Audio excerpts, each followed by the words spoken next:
Good morning, folks. Early in the morning this morning, 5:30 to be exact. We're getting ready to leave out of here for coffee. Our favorite restaurant opens at 6. So I thought you might like to come along for kind of a day in the life of a homesteader. It's not probably going to be your average homesteading experience, but what I'm going to do today. Sometimes there's more things to do, sometimes there's less. So if you're interested to kind of see a day in the life here on Mark Kelly Farm, stick around. We'll show you.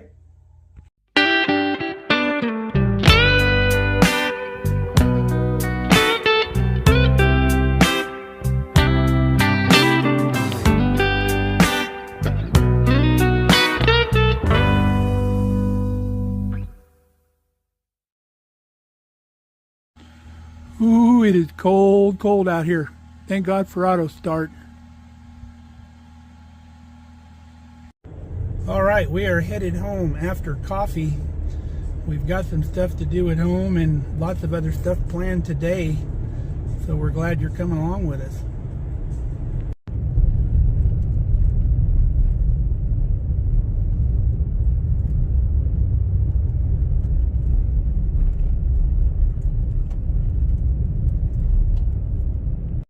All right, we are back home. I've got some chicken stock that I made last night before bed.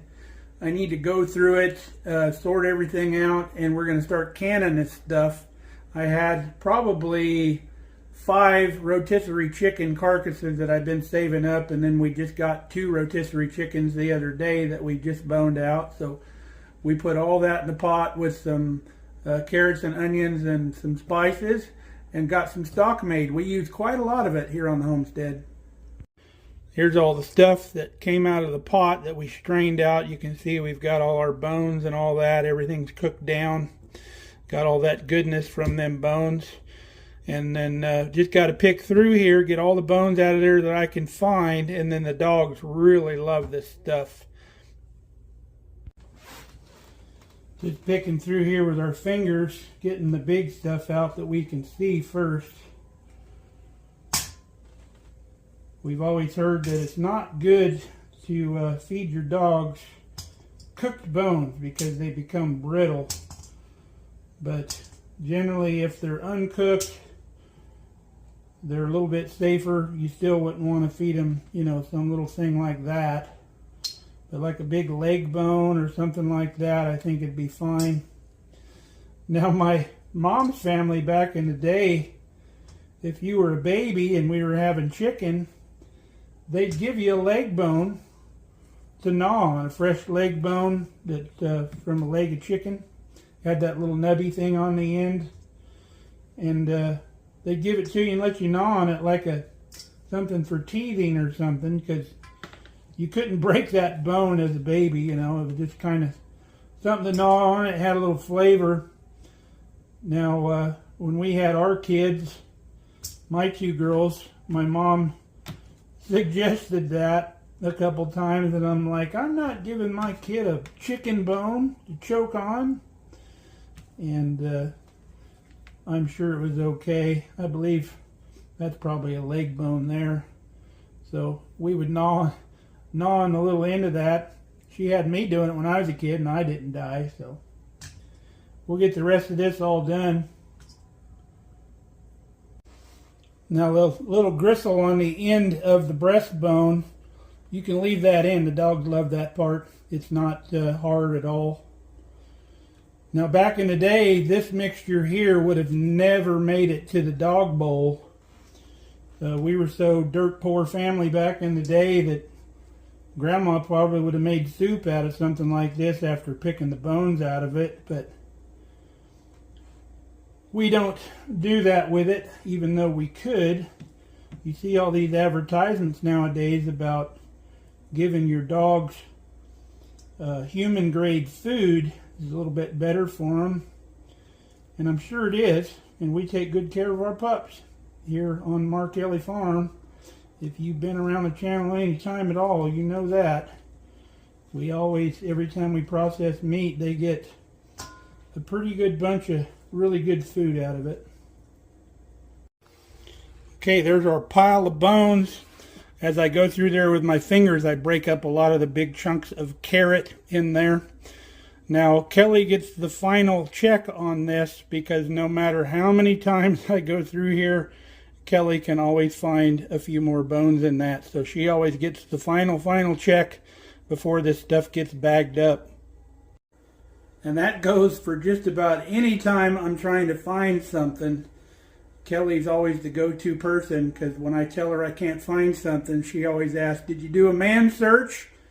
Which means, you know, did you search like a man or search like a woman? Well, of course I search like a man, and she can always find whatever I'm looking for. And it's not a sexist statement if it is true. So don't go there with her. And being in law enforcement for 25 years, I think they would have done well to make all their detectives women, because they might have solved a lot more cases. Now it's time to focus our attention on our beautiful chicken stock we got here. Really rich stuff. We're going to get this in some jars and can it up. And because we're pressure canning this because it's low acid, you don't need to go crazy on your sterilization. And in fact, we're going to cold pack this as well. We're not even going to heat it back up. We've got our jars and lids and rings from the root cellar. Now when these jars come out of the dishwasher, we always put them open side down. In our cases down there, they may have just a little bit of dust on the outside, but the inside's good and clean. And any impurities on the outside will come off in the pressure cooker. And then we always rinse these off good before we store them on the shelf. So we're going to start ladling our chicken stock into our jars. Now I always use, for any kind of liquid material, I always use my narrow mouth quarts because it's easier to get liquid out of these, and I use the wide mouth for bigger items like canned fruit and stuff like that. And then this chicken stock, being it's got a little bit of oil in it, I always go a little bit lower in the head space because these jars will be boiling inside the pressure canner. And sometimes that little bit of oil that floats on top, if it gets under the seal, might cause you to have sealing issues. More often than not, it won't, but just as some insurance, I keep it a little bit below the shoulder on these jars and give it a little simmering room in there. So that's about as full as we're going to get our jar. So we'll go ahead and wipe the top of that and get our lid and our ring on there. Now when I water bath can, like I told you, I go a lot more crazy on sanitation. That little wipe there would have been done with vinegar. And then our lids would come out of boiling water. Our jars would come out of boiling water. And everything would be nice and sterile. But pressure canning eliminates a lot of that. It would have been nice if I remembered to do it on my pot that's got the pour spout, and then I wouldn't have to be doing all this ladling.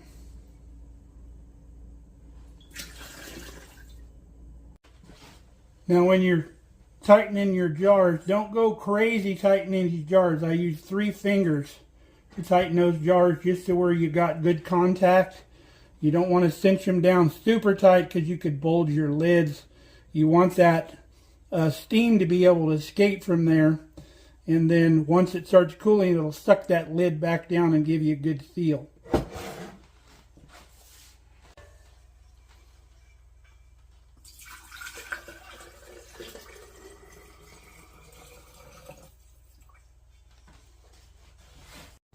Okay, we've got 5 jars, which fits perfectly in our pressure canner. And then we got a partial jar here we'll put in the fridge and use up here in the near future. So now we got to get our canner out. Put the rest of our empty jars away. That whole top shelf is our empty jars. You can see we've been busy as bees here during the growing season. We're probably about 2/3, maybe half the way through winter, so we're still in pretty good shape. Kelly's got all freeze-dried stuff down here underneath. She must have run out of room. She's stacking them out here now. But I've got to get her some more shelves built down here. This is all her freeze-dried stuff here too as well. A few things up there. What do you think, Ruby? Got enough food in here? Got our canner out. We're filled up to the line here in this removable inner container. Now we can load our jars in here. Now for these partial jars, I always save the good one-piece lids from items that I buy at the store for this purpose. So I'm not using my good canning lids, or I'll use a used canning lid. We keep some of those too for emergencies. Because if you remember, not too long ago, you couldn't get any of that stuff. The store shelves were empty. So in a pinch, you can reuse old lids as long as you make sure they get lined up good. It's not a recommended practice, but if you got to do it, you can do it. So that's why we save a lot of our used lids. So we've checked our seal, and now we've got our lid put on there. We'll leave this open for now. You can see we're already on pressure can, so push the button there. We're going to do this for 75 minutes. All right, so then we push that button again, insert jars, which we've already done. But if you were doing like a water bath or some kind of cold pack where you wanted to sterilize your jars, you could put your cold jars in there. And then it goes into the warming phase here, and that'll warm your jars and sterilize your jars. And then the next mode will pop up, will say fill jars, which we've already done. So we can skip those steps too, but normally you'd pull your jars out hot and fill them if you're doing water bath or something like that. Now Kelly tried a new recipe over the weekend. It's canned hummus, which what you do is you soak your garbanzo beans for like 5 hours, and then you put them in the can with some water and your peppers and stuff like that. I don't know the exact recipe. And then you can it. And then when you're ready to use it, she's got it written on here, you add 2 tablespoons of olive oil, and you just stick your immersion blender in there and blend it. And I'll show you what the hummus looks like when it comes out. Well, I guess I can't show you because Kelly must have taken the rest for lunch today at work. But it looks like hummus, so you know what hummus looks like. But we blended some up last night. It's really good, and it's a recipe we're definitely going to do again because we really enjoy hummus. So it beeped and said fill jars, but because we already did that, we just push the button. It goes into heat mode. You want to close this down now. Lock that. Make sure this is in vent mode. Then once it's done heating, it'll automatically go into vent mode, and then it'll beep when vent mode is done. And then you close this, press the button, and you can just walk away. Alright, it's already 8 minutes into the vent mode. It's counting down, got 2 more minutes, and then we can close this thing up. Alright, we're beeping. Close it down. There we go. Now once it comes up to pressure, this will pop up, which won't allow the lid to be opened. And then our timer, once the pressure builds, will start counting down. It won't start counting down right away, just when the thing builds pressure. Now the best thing about this canner is once it seals up and starts its process, I can go do other stuff. I don't have to sit there and babysit the stove like you do with the stovetop canners. This is much safer and completely automatic. I, in fact, have to leave, which is fine with me. I got every Monday, I'm in the mentoring program up at the high school, and I meet with a young man up there for his lunch, and we just sit and shoot the breeze for a while. So we're going to go take off and do that. They had a late start at the school today because it was minus 21 this morning with no wind chill. So they let the kids start at 10 today after the sun come up, warm it up a little bit. All right, good visit. We're going to head back up into town now. Mom has a cardiology appointment that she wants me to sit in with, so we'll go up there. and see Mom.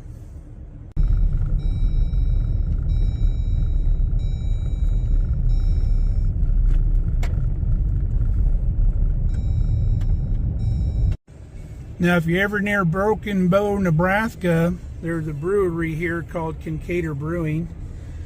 They have a really nice meal there.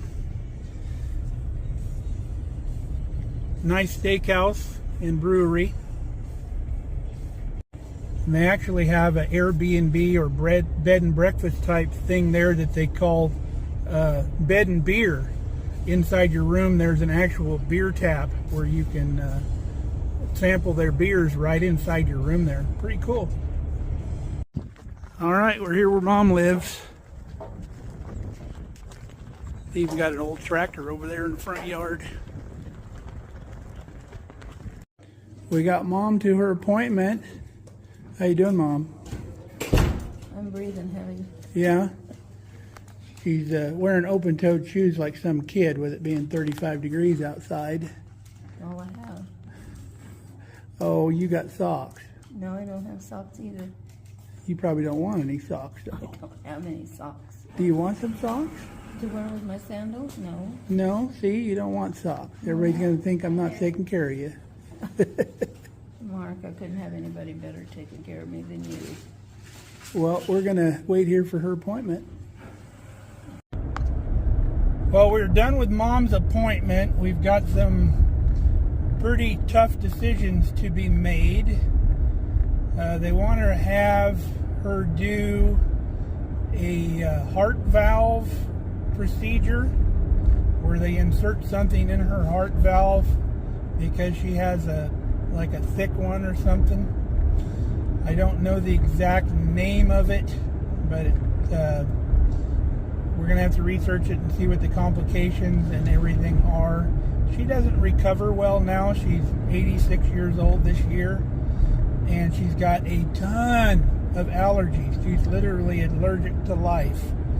And nobody ever reads her charts when she has procedures. She always has complications because they don't read her chart and see what her allergies are. They end up using stuff or prescribing stuff that has stuff in it that she's allergic to.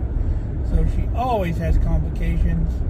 So we just don't know if it's an ordeal that we want to put her through or if she wants to go through. Ultimately, it's her decision. She's still got her wits about her. But if any of you have any experience with this surgery, please reach out and let me know what your experiences were or whatever. I'll try to get the name for you. Apparently it's called a transcatheter aortic valve replacement, or TAVR for short. So if any of y'all have experience with that or one of your loved ones have had that, please reach out. Let me know your thoughts on that, and we'll try to gather some more information. All right, back home again. Snow's still hanging on here at the house. Let's go inside and check on our chicken stock. Well, our canner has went into cool down mode, shut off and everything, and now it's showing that it's all done. So we can go ahead and open this thing up.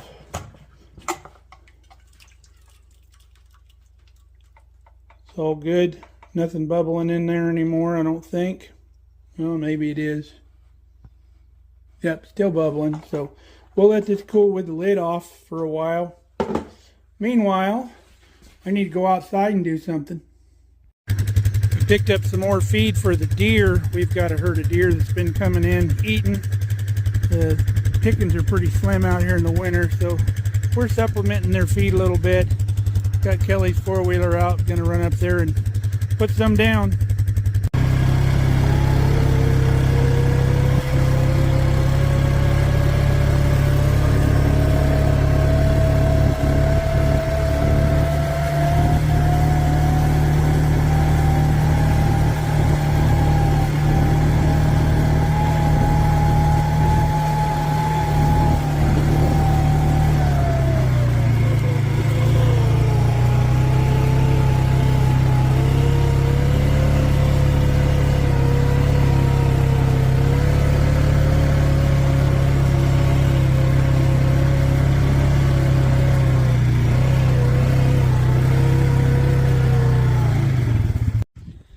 This is the trail that the deer come in on, this one and this one here.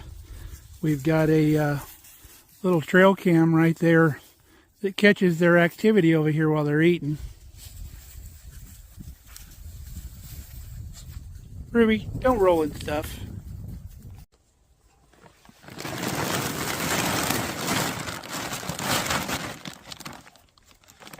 Got some alfalfa cubes for them and a deer mix that they make here locally.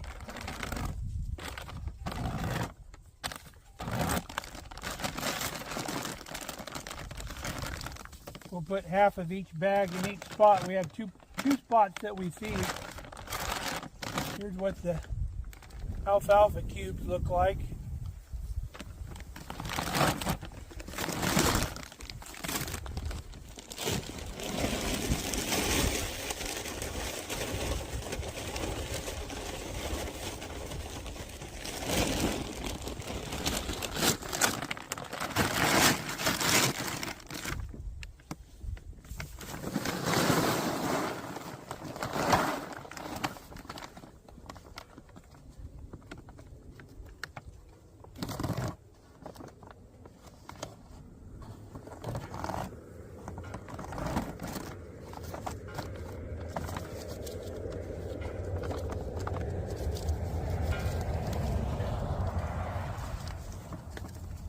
Sheriff going by.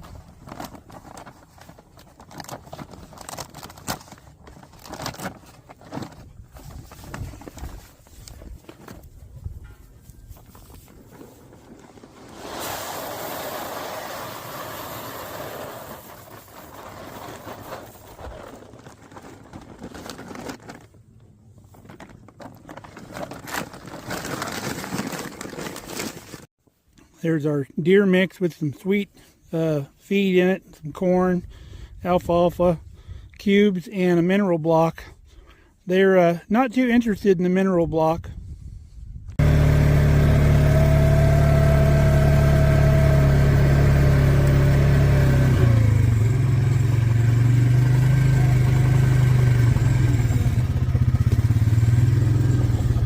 Got all the corn gone here.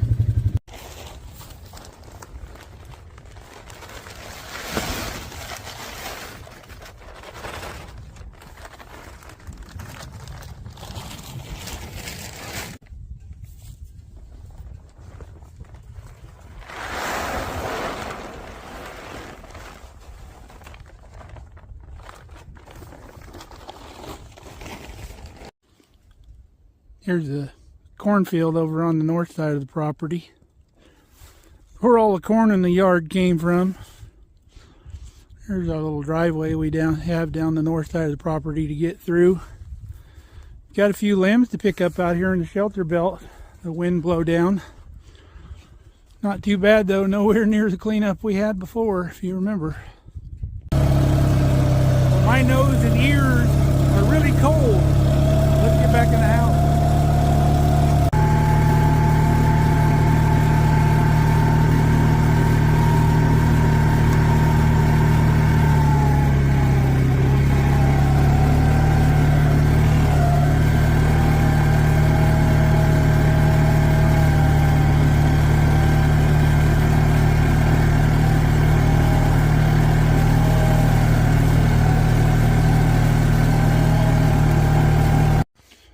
Well, they're still bubbling in there, so I'm just going to let them cool down quite a bit with the lid off there.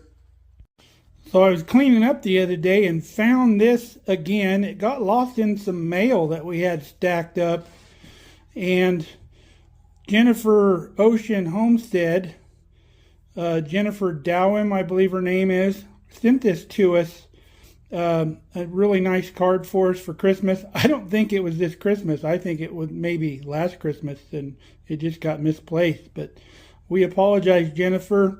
Thank you so much. She sent us a package of mortgage lifter tomato seeds. We've tried these before here on the homestead. And she said there's a coupon code Ocean10 at rainbowseeds.ca, looks like. And Jennifer Ocean Homestead, I wonder if she's got a YouTube channel. We'll check her out for sure. But awfully nice of her to send these. Well, it's getting on to be supper time, and Kelly said she's going to go to the gym after work, so I need not wait for her for supper. And I want to try something out that I purchased here a while back that I've been really excited to try. And what I'm cooking is what Kelly doesn't necessarily want to eat for supper, so now's a good time to do it. So here's what I picked up right here. So cool. Comes from Portugal. I saw it online and just had to have one. So you can see here, asador de chorico. So just like Spanish, asador or asado is either grilled or roasted meat. Like carne asada, that's meat roasted or roasted meat. So Portuguese chorico is like a sausage. So roasted sausage is what we're going to do. So this is a little cooker. You put a little high octane alcohol in here, like drinking vodka or rum or like Everclear, and you light it and you put your choricos on here or your linguiça or whatever you're going to cook. So we're going to give this thing a try. Couldn't wait to use it.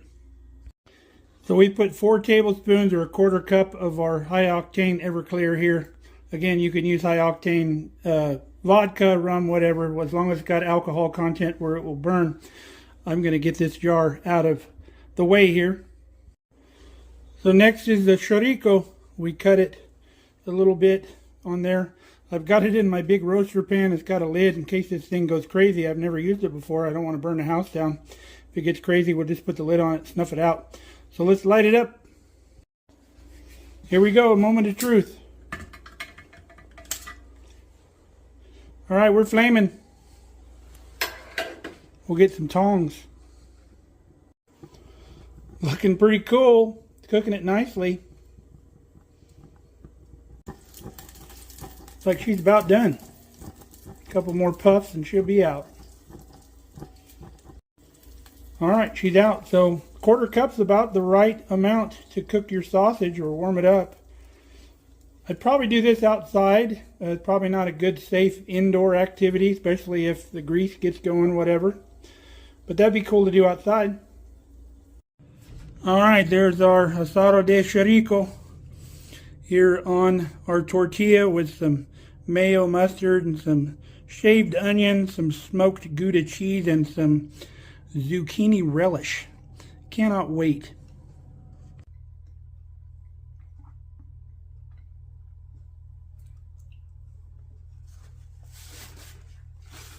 Messy, but good. Now we just got to get rid of the evidence before Kelly gets home. Got 100% seal on all of our jars, so we're just going to let them sit here on the counter all night long and cool off until tomorrow morning. We're going to get our canner cleaned out and put back away.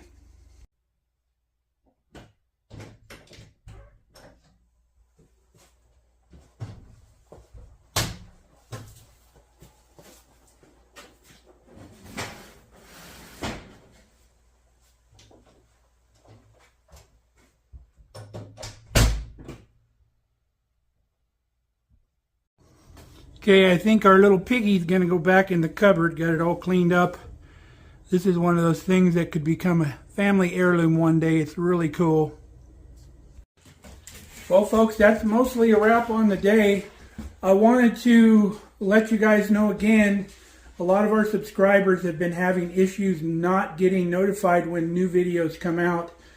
You will see a new video every 3 days here on the channel. If you're not seeing them every 3 days, there's some issue with your subscription. So go check it out. Make sure you got the little bell pushed. And I think there's another one too, like notify every time or all the time or something if you want to know. So just something that's been going on. We're going to wait for Kelly to get home, see what she wants to eat, and then I'm going to kick my shoes off and have a nice warm glass of tea. Well, cup of tea, I should say, but a little bigger than a cup. I hope you enjoyed hanging out with us today. Kind of a day in the life here on the homestead. Some days are busier, some days not so much. Just depends on what we got going on for projects. And how much of it we got to get done. So, till next time, stay safe, stay healthy. We love you guys. We hope to see you real soon here again on Mark Kelly Farm. I thought she'd find one or two, not like 30.